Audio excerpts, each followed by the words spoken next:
சூரியன் மெதுவாக மறைந்து கொண்டிருக்க மெல்லிய மேகங்களால் ஆன அதிசயமான ஈவினிங் ஸ்கை ஸ்டேஷன் அமைதியாக ஒளிர்கிறது.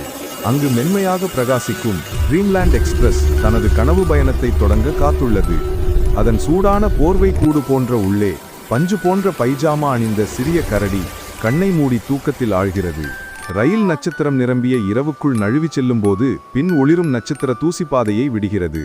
அந்த நிழல் நிறைந்த கனவு வானத்தை தாண்டி ரயில் பில்லோ ஃபாரஸ்ட் எனும் நெல்லிய தலையணை மரங்களால் ஆன காடை அடைகிறது. அங்கு தூக்கத்தால் தளர்ந்த குட்டி முயல் ஒரு பெரிய ஆவலை கசியச் செய்து பயணத்தில் சேர்கிறது.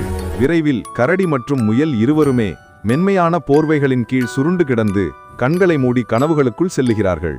ட்ரீம்லேண்ட் எக்ஸ்பிரஸ் அதன் பின் வண்ணமயமான மென்மையான பிளாங்கெட் மவுண்டன்ஸ் மீது மெதுவாக பறக்கிறது. அங்கு மடிந்தபடி அமர்ந்திருந்த தூக்கமான குட்டி சேவல் எழுந்து ரயிலில் ஏறுகிறது. ரயில் உள்ளே 3 பேரும் ஒன்றாக நெருக்கமாக படுத்துக்கொண்டு அவர்களின் தலைக்கு மேலே மிதக்கும் ஒளிரும் சிறிய கனவு பீங்கார்கள் அமைதியான மகிழ்ச்சியான கனவுகளை காட்டுகின்றன. இறுதியில் ரயில் கனவுகளின் வண்ணங்களில் ஒளிரும் மென்மையான மேக அரண்மனையான ட்ரீம்வேன் முன் நின்று அதை சுற்றி மெல்லிய ஒளி பட்டாம்பூச்சிகள் பறந்தாட வானம் அமைதியான நீலத்தில் பிரகாசிக்கிறது.